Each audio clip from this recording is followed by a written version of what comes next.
పెద్దలు సోదరులు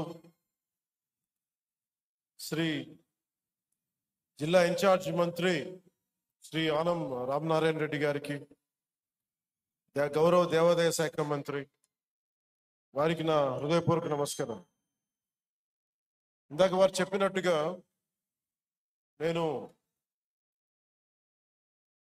ప్రభుత్వ ఉద్యోగి కొడుకునవ్వబట్టి ప్రకాశం, నెల్లూరు దాదాపు ఒక 5-6 ఆంధ్రప్రదేశ్లో ఉన్న జిల్లాలని మా నాన్నగారి ఉద్యోగ రీత్యా ఇవన్నీ తిరగటం జరిగింది. సో అలాంటి నెల్లూరులో మేము ఉన్నప్పుడు విఆర్ కాలేజీలో చదువుతున్న సీట్ కోసం 10th అయిన తర్వాత ఇప్పుడు దాకా తెలీదు, ఆనం రామనారాయణ రెడ్డి గారికి వారి విద్యార్థి నాయకులుగా ఉండేవాళ్ళు. సో వారికి నాకు సీట్ రావడానికి ఆనం వివేకానంద రెడ్డి గారు నా కజిన్ ద్వారా హెల్ప్ చేశారు నాకు. సో వారికి ఎప్పుడు థ్యాంక్స్ చెప్పుకునే అవకాశం రాలేదు. ఈరోజు వారికి సభాముఖంగా నా కృతజ్ఞతలు తెలియజేస్తాను. అలాగే డోలా బాల వీరాంజనేయ స్వామి గారికి, గౌరవ సామాజిక సంక్షేమ వికలాంగుల వృద్ధుల సంక్షేమ సచివాలయ గ్రామ వాలంటీర్ల శాఖ మంత్రి వారికి నా హృదయపూర్వక నమస్కారం.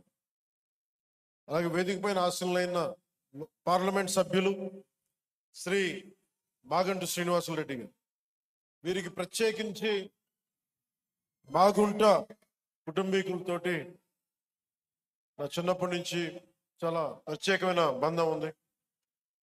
వారికి, మా నాన్నగారికి వారు కావాల్సిన స్నేహితులు. సో వారికి నా ప్రత్యేకమైన కృతజ్ఞతలు, నమస్కారాలు. అలాగే గౌరవ శాసనసభ్యులు మార్కాపురం శ్రీ కందుల నారాయణ రెడ్డి గారికి నా హృదయపూర్వక నమస్కారం. గౌరవ శాసనసభ్యులు ఒంగోలు శ్రీ దామచర్ల జనార్దన్ రావు గారికి, అలాగే సంతనూతులపాడు శ్రీ బిఎన్ విజయ్ కుమార్ గారికి, గౌరవ శాసనసభ్యులు కనిగిరి శ్రీ ఉగ్ర నరసింహారెడ్డి గారికి,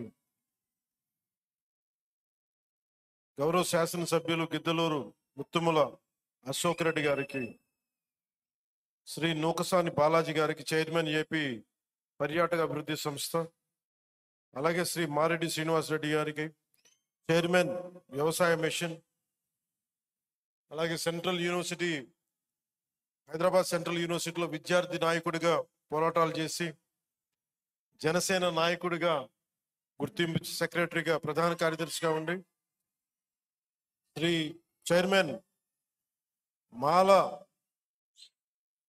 సంఘ సంక్షేమ సంస్థకి చైర్మన్ గా ఉన్న జనసేన నాయకులు శ్రీ పెదపూడి విజయ్ కుమార్ గారికి హృదయపూర్వక నమస్కారాలు. శ్రీమతి బి లక్ష్మీదేవి గారికి, మండల పరిషత్ అధ్యక్షురాలు, శ్రీ నారు బాప్నారెడ్డి గారికి, జడ్పీటీసీ, శ్రీ దయ్యాల నాగగురు బ్రహ్మం గారికి, సర్పంచ్.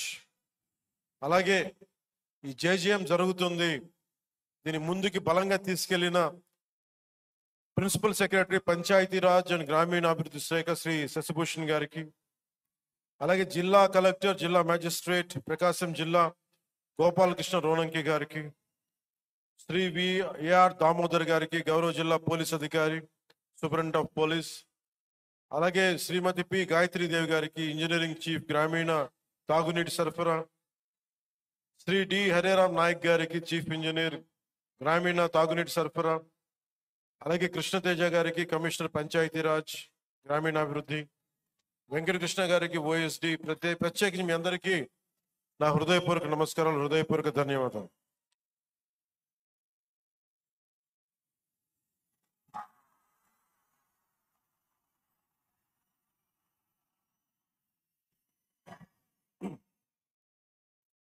నాకు ప్రకాశం జిల్లా అంటే గుర్తుకొచ్చేది ఆంధ్ర కేసరి శ్రీ టంగుటూరి ప్రకాశం పంతులు.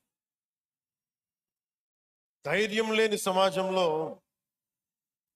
ధైర్యాన్ని నూరిపోసినాం.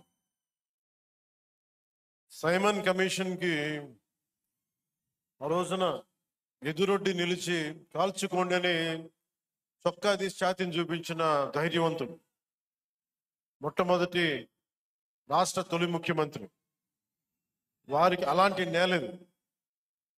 ఈ నేల గురించి అనుకున్నప్పుడల్లా అపారమైన ఖనిజ వనరులు, బ్లాక్ గ్రానైట్, ఇలాంటి చోట్ల చాలా సందర్భాల్లో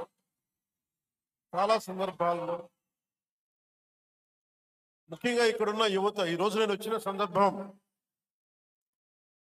జేజేఎం కావచ్చు, కానీ ఇక్కడున్న యువతలో ఉన్న వేదన, కోపం, బాధ, ఆంధ్రప్రదేశ్లోనే మా ప్రకాశం జిల్లా ఇంత నిర్లక్ష్యానికి ఎందుకు గురి కాబడింది, దశాబ్దాలుగా ఉన్న వెలుగొండ ప్రాజెక్టు ఎందుకు చేయలేకపోయారు, పరిశ్రమలు పక్కన పెట్టండి, ఇంత ఉపాధి అవకాశాలు మాకు ఎందుకు కల్పించలేకపోయారు, ఊళ్ళు ఖాళీ అయిపోతా ఉన్నాయి, వలసలకి మేము వేరే ప్రాంతాలకు వెళ్లాల్సి వస్తుంది. ఇలాంటి నేపథ్యంలో మీ ఆవేదన, మీ కష్టం, మీ బాధ బాగా అర్థం చేసుకున్నవాడిని.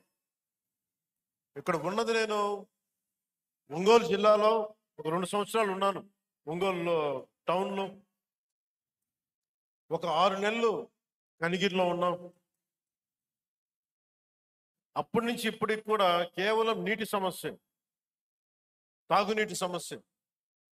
ఆ తాగునీటి ముఖ్యంగా కనిగిరిలో పనిచేసేటప్పుడు 6 నెలల్లో ఎందుకు వెళ్ళిపోవాల్సి వచ్చింది అంటే, మోకాళ్ళు వంగిపోతాయి, వెన్నెముక వంగిపోద్ది, ఈ ఫ్లోరైడ్ సమస్య ఉందని చెప్పి మేము ఇక్కడి నుంచి వెళ్ళిపోవాల్సి వచ్చిన పరిస్థితి. అందుకని నాకు ఆ కష్టం అప్పటి నుంచి ఇప్పుడు దాకా నా గుండెలో ఉండిపోయింది. మొట్టమొదటగా జేజేఎం ఈ మల్టీ విలేజ్ ప్రాజెక్ట్ స్టార్ట్ అవ్వాలి అంటే నా ప్రయారిటీ ముందు మన ప్రకాశం జిల్లాకి కావాలి అని ప్రయారిటీ పెట్టాను.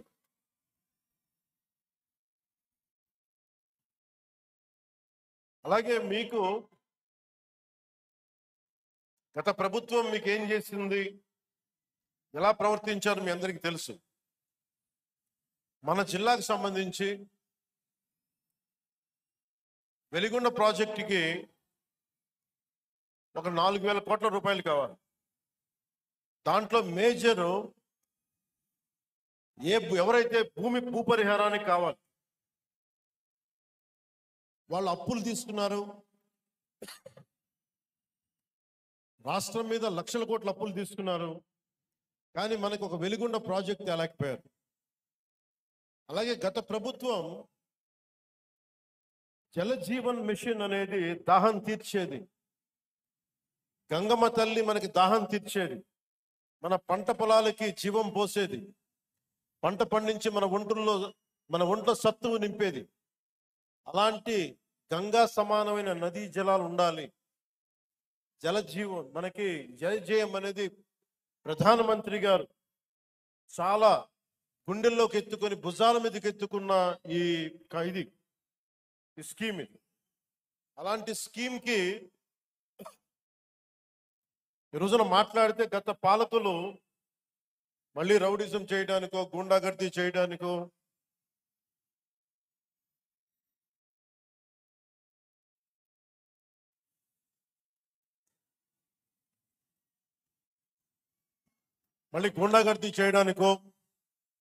రౌడిజం చేయడానికో అలాంటి భావన మళ్ళీ ఉంది. మీకు తెలుసు కదా, రౌడిజానికి, గుండాగర్దీలకి బయటపడితే మన రాజకీయాల్లోకి వస్తాం. కేసులు పెడతాం, వస్తే 29లో మేము అంతు చూస్తామంటే మీరు రావాలి కదా. మీరు ఎలా వస్తారో మేము చూస్తాం. నాకు వారి మీద, వైసీపీ నాయకుల మీద ఈరోజు చెప్తున్నాను, మొదటి నుంచి చెప్తున్నాను, వ్యక్తిగతంగా నాకు ఎవరి మీద కక్ష ఉండదు. మనస్ఫూర్తిగా నా గుండెల మీద ఆత్మసాక్షిగా చెప్తా, నాకు ఎవరి మీద కోపం. కానీ మీరు సగటు మనిషిలో, ఈ దేశంలో ఉన్న సగటు మనిషికి, సగటు మధ్యతరగతి మనిషికి, సగటు రైతుకి, సగటు యువకుడికి, సగటు యువతకి మీరు కనుక భయభ్రాంతుల్ని క్రియేట్ చేస్తే దాన్ని ఎదుర్కొనే కదా ఇక్కడ దాకా వచ్చాం. మీకు 151 సీట్లు వచ్చినప్పుడు కదా, నేను 2 చోట్ల ఓడిపోయినప్పుడు కదా మేము ఎదుర్కొని బలంగా నిలబడింది. అంటే గుండెల్లో ఎంత దమ్ము ఉండాలి, రక్తంలో ఎంత వేడి ఉండాలి మీలాంటి వాళ్ళు తట్టుకోవాలంటే. నాకు తెలిసిన సినిమాల నుంచి వచ్చినవాడిని, సినిమాలో డైలాగులు చెప్పను నేను. కుత్తుకలు కోసేస్తాం, మిడకాయలు కోసేస్తాం అంటే కోయడానికి మేమేమన్నా చొక్కా ఇప్పి చూపిస్తామా?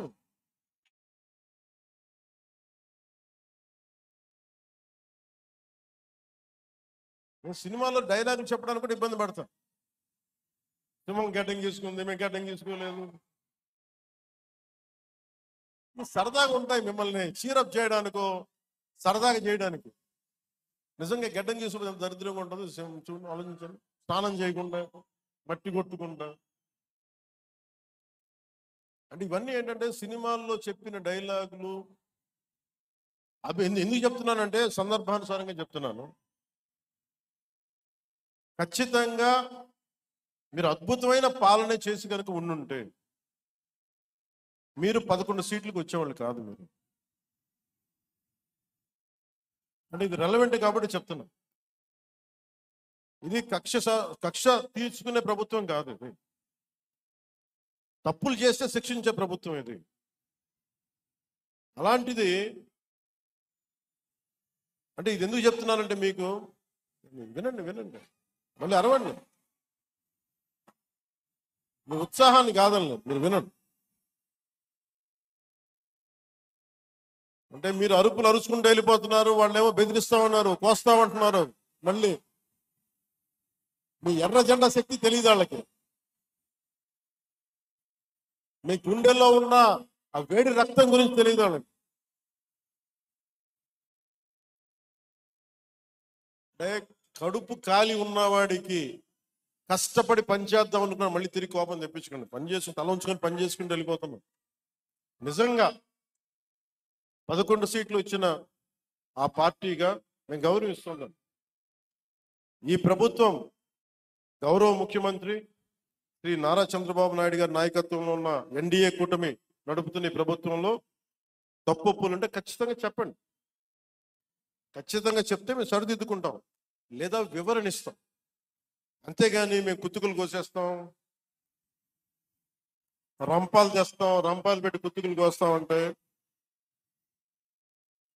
మీకు తెలుసు కదా, అలాంటి వాటికి తాటాకి చప్పుళ్ళకి మేము భయపడం. సో జల్ జీవన్ మిషన్కి 2019 నుంచి 2024కి నరేంద్ర మోదీ గారి ఆధ్వర్యంలో నాయకత్వంలో ఉన్న కేంద్ర ప్రభుత్వం మన రాష్ట్రానికి 26,000 కోట్ల రూపాయలు శాంక్షన్ చేసింది, మనకి ఖర్చు పెట్టమని. మీరు ఊహించండి ఎంత ఖర్చు పెట్టారో వీళ్ళు. 26,000 కోట్లు మొత్తం ఇస్తామంటే దానికి మ్యాచింగ్ గ్రాంట్ ఇవ్వకపోవడం వల్ల 4,000 కోట్ల రూపాయలు ఖర్చు చేయగలిగింది. ఆ 4,000 కోట్ల రూపాయలు పోని కనీసం కొన్ని ఊళ్ళకి దాహం తీర్చారా అంటే అది కూడా తీయలే. ఆ 4,000 కోట్లకి పైపులు వేస్తున్నారు, అంతే. పైపులు వేసారు. ఇప్పుడు పైపులు వేస్తే వాటర్ సోర్స్ చూపించాలి కదా. ఎక్కడి నుంచి నీళ్లు పట్టుకొస్తున్నావు, చెరువు నుంచా, కుంట నుంచా, ఎక్కడి నుంచి పట్టుకొస్తున్నావు అంటే అవి కూడా చేయలేదు. పైపులు వేసి కూర్చోబెట్టారు. ఎప్పుడు మనకి ఉపరితలం నుంచి మన సర్ఫేస్ వాటర్ ఎప్పుడు వస్తుందని. దీనివల్ల ఆ 4,000 కోట్లు కూడా చాలా వరకు వృధా అయిపోయింది. ఈ రోజున జేజేఎం మిషన్ ఆగిపోతుంది. ఈరోజు మనం కూటమి ప్రభుత్వం ఎందుకు ఇంత బలంగా ఉన్నామంటే అంటే మీరు మా మీద పెట్టిన నమ్మకానికి అన్నదమ్ములు, ఆడపడుచులు, యువత, పెద్దలు, పిన్నలు, రైతాంగం, మధ్యతరగతి అందరూ నమ్మి ఓటేస్తే జల్ జీవన్ మిషన్ పథకాన్ని మేము ఆపేస్తున్నాం అని కేంద్ర ప్రభుత్వం చెప్పారు. మాకు కంటిన్యూ చేయాలని లేదు మాకు. ఎందుకంటే నీళ్ళు ఇవ్వడం అనేది స్టేట్ సబ్జెక్ట్. అది ఇది ఇన్ని రాష్ట్రాల మీద మాకు భారం అయిపోతుంది, మేము ఇవ్వలేమంటే ముందు నేను వెళ్ళి బిఆర్ పాటిల్ గారిని కలిసి, జలశక్తి మినిస్టర్, కేంద్ర మంత్రివర్యులు వారిని కలిసి వివరించాను. సార్, గత ప్రభుత్వంలో 26,000 కోట్లు మీరు ఇస్తే మేము 4,000 కోట్ల గత ప్రభుత్వం ఖర్చు పెట్టింది. అది కూడా ఇంత అవకతవకలుగా. ఈ రోజున కనుక మీరు ఇవ్వకపోతే మాకున్న సమస్యలు విని మన ప్రకాశం జిల్లా వెలుగుండ ప్రాజెక్ట్ దగ్గర నుంచి మన పల్నాడు, అలాగే మనకి అనంతపురం, శ్రీకాకుళం ఎక్కడైతే ఉన్నాయో అన్ని దాదాపు మేజర్గా ఇవి, మిగతా అన్నిటికీ అన్ని ఎక్కడైతే నీటి ఎద్దడి ఎక్కువ ఉందో వీటన్నిటికీ దాదాపు ఒక 83,000 కోట్లు 84,000 కోట్లు అవసరం అవుద్ది. 26,000 కోట్లు కూడా సరిపోదనంటే వాళ్ళు అసలు మేము రూపాయి కూడా ఇచ్చే పరిస్థితిలో లేము, అంత ఇబ్బందుల్లో ఉన్నామంటే కేవలం మనం 151 సీట్లు ఇచ్చాం కాబట్టి, ఎన్డీఏ కూటమిని గెలిపించాం కాబట్టి మా గొంతు బలంగా, మా గళం బలంగా వినిపిస్తే తర్వాత గౌరవ ముఖ్యమంత్రి చంద్రబాబు నాయుడు గారు, నేను ఇంకొకసారి మరోమారు జలశక్తి మినిస్టర్ గారి దగ్గరికి వెళ్ళి ప్రధానమంత్రి గారికి వారికి చేస్తే ఈ రోజున జేజీఎం ప్రాజెక్ట్ మొదటి విడత మనకి 1,390 కోట్లతోటి మన ప్రకాశం జిల్లాలో మొదలు పెడుతున్నామంటే దానికి మీరు మా మీద పెట్టుకున్న నమ్మకం, కేంద్ర ప్రభుత్వం మన మీద ఉంచిన నమ్మకం.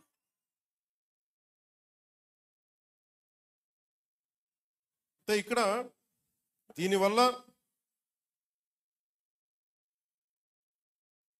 నేను ఒక 4 దశాబ్దాల పైనే కనిగిరిలో పెరిగినాను. 4 దశాబ్దాల క్రితం మొట్టమొదటిసారి స్వాతంత్రం వచ్చాక మన ప్రకాశం జిల్లాలో చేపడుతున్న అతిపెద్ద తాగునీటి సరఫరా పథకం ఈరోజు మనం జల్ జీవన్ మిషన్ ద్వారా చేపడుతున్నాం. 1,290 కోట్లతోటి ప్రకాశం జిల్లాలో 7 నియోజకవర్గాలు, ఎర్రగొండపాలెం, గిద్దలూరు, మార్కాపురం, కనిగిరి, కొండేపి, కందుకూరు, దర్శి అసెంబ్లీ నియోజకవర్గాల పరిధిలో 18 మండలాలు, 578 గ్రామాల్లో ఉన్న దాదాపు 10 లక్షల పైచిలకు జనాభాకు వచ్చే 30 సంవత్సరాల పాటు ఈ పథకం ఫస్ట్ ఫేజ్ ద్వారా తాగునీటిని అందించబోతుంది. దీనికోసం ఒక water treatment plant, 19 సంపులు, 31 over head balancing రిజర్వాయర్లు, 334 ఓవర్ హెడ్ ట్యాంకులు, 5,000 కిలోమీటర్ల మేరకు పైప్ లైన్లు వేసి శ్రీ పూలసుబ్బయ్య వెలిగొండ ప్రాజెక్ట్ నుండి ప్రజలకి, మన ప్రకాశం జిల్లా ప్రజానికానికి నీరు అందజేయబోతుంది. గత పాలకులు మీకు చెప్పాను, ప్రజలకు మంచి నీరు అందించే కార్యక్రమాలని పూర్తిగా పైకెక్కించారు. అంటే లాస్ట్లో ఇంకా ఓడిపోతున్నామని తెలుసుకునే దశలో అప్పుడు ఒక శిలాఫలకం వేశారు మన ప్రకాశం జిల్లాకు సంబంధించి. నిజంగా వాళ్ళకి త్రికరణ శుద్ధి ఉండుంటే వాళ్ళు ఎప్పుడు చేస్తుండాలి? వచ్చిన మొదటి సంవత్సరంలో చేస్తుండాలి. ఈరోజు వాళ్ళు లక్షల కోట్ల అప్పులు పెడితే అన్ని తట్టుకొని, ముఖ్యంగా మనం ఉండటం వల్ల ఆంధ్రప్రదేశ్ 21 ఎంపీలను గెలిపించడం వల్ల కేంద్ర ప్రభుత్వానికి అది ఒక బలం, ఆక్సిజన్ అయిపోయింది. దానివల్ల మనకి ఈరోజు డబ్బులు వస్తూ ఉన్నాయి. దానికి కారణం మీరు మమ్మల్ని నమ్మి, నారా చంద్రబాబు నాయుడు గారి నాయకత్వంలో నమ్మిన కూటమిని గెలిపించినందుకు దానికి నిదర్శనం ఈ రోజున మన ప్రాజెక్ట్ స్టార్ట్ అవటం.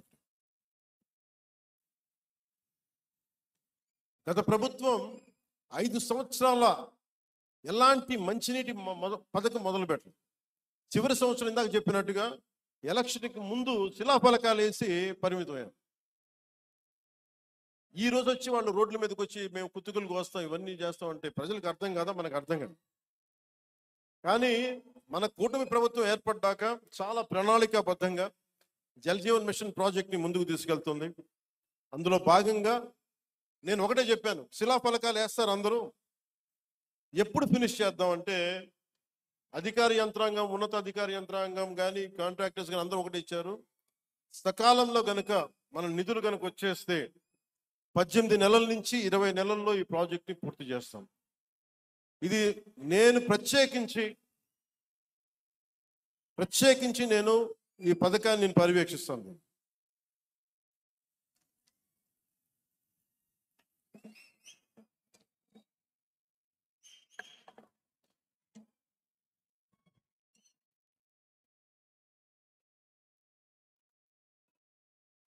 అలాగే మార్కాపురం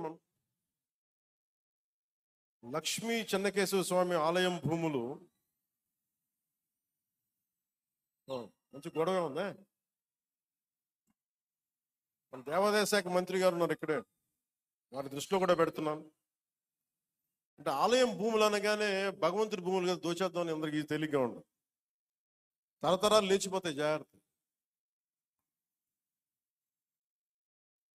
అంటే భూములు మిగిలితే మీరుండరు తర్వాత. రాజుల సొమ్ము రాళ్లపాలెం దోచుగా భూమి శాశ్వతం, మన శాశ్వతం కదా. అందుకని దయచేసి దేవాదాయ శాఖ భూముల జోలికి వెళ్ళకండి. అలాగే వైసీపీ హయాంలో ఈ భూదోపిడీ హద్దులు దాటేసింది. భూమి కనిపిస్తే దేవాలయ భూములు కానీ, అటవీ భూములు కానీ, ఖాళీ భూములు కానీ, ఎక్కడ ఖాళీ భూమి కనపడితే అక్కడ గత ప్రభుత్వ పాలకులు గద్దల్లా వాలిపి ఆక్రమించారు. దేవుడి భూములను కూడా అక్రమంగా రిజిస్టర్ చేయించుకున్నారు. ఈ వ్యవహారం మీద ప్రభుత్వం దృష్టి సారించింది. ఆక్రమణకు గురైన దేవాలయాల భూములు తిరిగి వెనక్కి తీసుకునే ప్రక్రియని ఇప్పటికే ప్రారంభించాం. దేవాలయ భూములకు రక్షణ కల్పించే బాధ్యతను కూడా కూటమి ప్రభుత్వం తీసుకుంది. అలాగే వెలిగొండ ప్రాజెక్టుకి నాకు నిజంగా చాలా సంవత్సరాల నుంచి, గత 15 సంవత్సరాల నుంచి నా కోరిక ఒకటే, నా ఆశ చెప్తున్నాను. మీరు ఇక్కడ పారిశ్రామికీకరణ జరగాలి, ఇండస్ట్రియలైజేషన్ జరగాలి. ఇక్కడున్న యువతకి, ఆడపడుచులకి ఉపాధి అవకాశాలు ఎక్కువ మెండుగా పెరగాలి. అందుకని ముందుగా నీళ్లు కావాలి ఇక్కడ. వాటితో పాటు శ్రీశైలం నుంచి కాకుండా ముందు వెలిగొండ ప్రాజెక్టు కనుక అయిపోతే మనకి పారిశ్రామిక అవసరాలకు కూడా మనకి నీటి సరఫరా చేయగలం. దానివల్ల ఉపాధి అవకాశాలు మరింత మెరుగవుతాయి. అంటే నేను చూస్తుంటే ఇందాక చూసిన 1290 కోట్లు ఫస్ట్ ఫేజ్ ప్రాజెక్టుకి. లాస్ట్ ఎలక్షన్ తీసుకుంటే మన ప్రకాశం జిల్లానే 2000 కోట్లు ఖర్చు పెట్టారేమో అందరూ కలిపి. అంటే ఒక్కొక్క నియోజకవర్గానికి 150 కోట్లు కూడా ఖర్చు పెట్టారండి. అంటే డబ్బు ఉంది ఇక్కడ మన ప్రకాశం జిల్లా, కాకపోతే అది ప్రజలకు వెళ్ళట్లేదు, పైపైన జరుగుతుంది. మీరు కనుక నన్ను నమ్మి మన కూటమి ప్రభుత్వాన్ని నమ్మితే నాకు కొంచెం సమయం కావాలి. మీ తరపున పోరాటం చేయడానికి నాకు కొంచెం సమయం కావాలి. అందుకని ఉపాధి అవకాశాలు మనకు వచ్చేలాగా ఒక ఎలక్షన్కి 150 కోట్లు ఖర్చు పెట్టగలుగుతున్నప్పుడు ఒక ప్రాజెక్ట్ ఫినిష్ చేయడానికి 800 కోట్ల రూపాయలు ఖర్చు పెట్టగలిగితే వెలిగొండ ప్రాజెక్టు ఆ భూపరిహారానికి ఇవ్వగలిగితే మనం ప్రాజెక్ట్ అయిపోతుంది. కానీ వాటి డబ్బులు లేక ఇట్లా అయిపోతుంది. దానికి ఏంటంటే డబ్బులకి ఆశ పడకుండా, మీరు ఎన్నికల్లో డబ్బులు పెట్టుకొని గెలవండి, అభ్యంతరం లేదు. కానీ మీరు గెలిచినా, డబ్బులు పెట్టి గెలిచినా కానీ ప్రజలకు ఉపయోగపడేలా పాలన జరిగితే అది నేను దాన్ని కూడా వదిలేయచ్చు. అలాంటి పరిస్థితుల్లో తీసుకెళ్ళాలి అంటే ఈ రోజున పొలిటికల్ ప్రాసెస్ డబ్బులు పెడితే తప్ప ఎలక్షన్లు గెలిచే పరిస్థితుల్లో లేదు. కానీ డబ్బులు పెట్టి ప్రజలకి సేవ చేయాలని కోరుకున్నాను. ఎందుకంటే ఉన్న లోపల వ్యవస్థ చాలా లోపలికి వెళ్ళిపోయింది. డబ్బు పరంగా చేస్తే తప్ప ఎలక్షన్ రావాలి. నేను కోరుకుంటుంది యువత కనుక మీరు ఇదే ఉత్సాహం, ఇదే శక్తి గత ఎన్నికల్లో ఎలా ఇచ్చారో పాలనలో కూడా మీరు అదే గనక ఇవ్వగలిగితే, అదే భరోసా గనక మీరు చూపించగలిగితే ఈ మనకి వలసలు లేని ప్రకాశం జిల్లా నేను కోరుకుంటున్నాను. సమృద్ధిగా నీరు లభించే ప్రకాశం జిల్లాని కోరుకుంటా ఉన్నాను. దానికి కావాల్సిందల్లా మీ ఆశీర్వాదాలు కావాలి, మీ అండదండలు కావాలి. అలాగే కూటమి ప్రభుత్వం నాకు గౌరవ ముఖ్యమంత్రి చంద్రబాబు నాయుడు గారికి కానీ, భారతీయ జనతా పార్టీ నాయకులకు కానీ, నరేంద్ర మోదీ గారికి కానీ చాలా బలమైన అవగాహన ఉంది, పరస్పర గౌరవం ఉంది. ఎవరు ఏమి కాంట్రిబ్యూట్ చేశారో మాకు చాలా క్లారిటీ ఉంది. కానీ అది ఈ రోజున అది పంచాయతీ స్థాయికి దాకా వెళ్ళాలి. పంచాయతీ స్థాయి దాకా జనసేన పార్టీ ఏం చేసింది, క్షేత్రస్థాయిలో జనసేన నాయకులకి గౌరవం ఇవ్వడం, అలాగే జనసేన నాయకులు తెలుగుదేశం నాయకులు గౌరవం ఇవ్వడం, లేదా అందరం కలిసి మన ముగ్గురు భారతీయ జనతా పార్టీ నాయకులతో కూర్చొని మాట్లాడటం. సమస్యలు వస్తాయి, ఒక్కోసారి ఇబ్బందులు ఉంటాయి, కానీ వాటిని అధిగమించి ముందుకు వెళ్ళటమే మన మన లీడర్షిప్ క్వాలిటీ. అందుకని దయచేసి అందరం, నాకు గౌరవ ముఖ్యమంత్రి నారా చంద్రబాబు నాయుడు గారికి కానీ పదే పదే చెప్తా ఉన్నాం. దేనికి చెప్తున్నానంటే, ఇంకొకళ్ళు వస్తారని భయం లేదు మాకు, వాళ్ళు రారని మాకు తెలుసు. కానీ ఒక పని చేసేటప్పుడు రోజు లాక్కుంటా పీక్కుంటా లాక్కుంటా తిట్టుకుంటా, అంటే ఒక సామెత ఉంటుంది కదా, తల్లిదండ్రులు తిట్టుకుంటా లేస్తే పిల్లలు కొట్టుకుంటా లేస్తారు.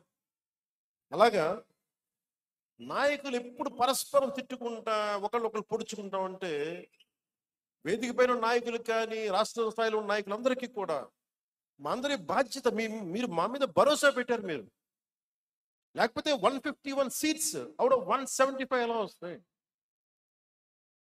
94% స్ట్రైకింగ్ రేట్, 93% కూటమికి, జనసేనకి 100% స్ట్రైకింగ్ రేట్.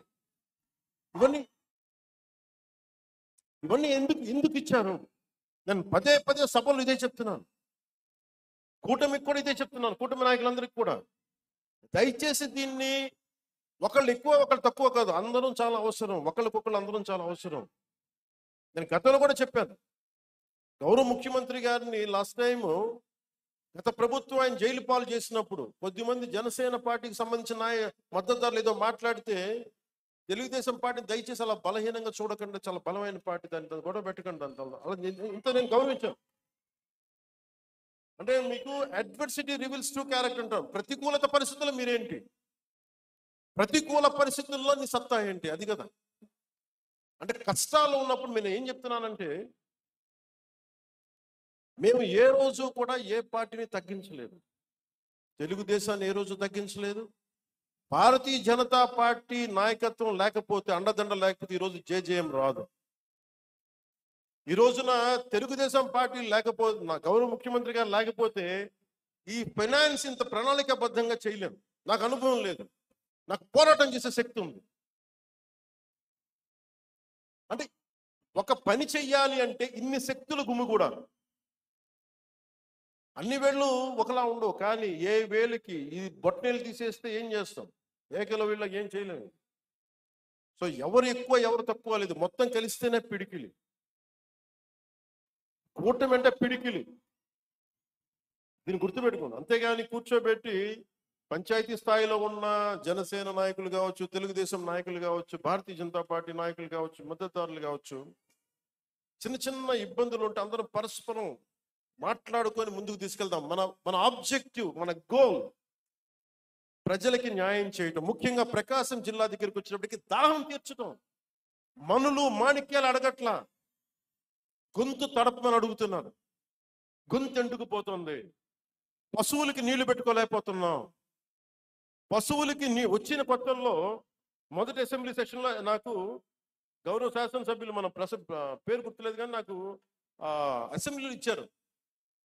మూగజీవాలు ఎండుకుపోతున్నాయన్నా, సమ్మర్ వచ్చేస్తుందంటే. ఈరోజు పశువులు నీటి తొట్లు ఎందుకు వచ్చినాయి అంటే, దానికి ప్రకాశం జిల్లాలో మనుషులకి నీళ్లు లేవన్నా దాంతో పశువులు చచ్చిపోతున్నాయంటే, ఆ ఒక్క మాట కదిలించి ఈరోజు పశువులు నీటి తొట్లు వచ్చినాయి మొత్తం మీద. అంటే ఇవన్నీ ఏంటంటే, మేము 15 సంవత్సరాలు స్టెబిలిటీ ఇస్తే తప్ప,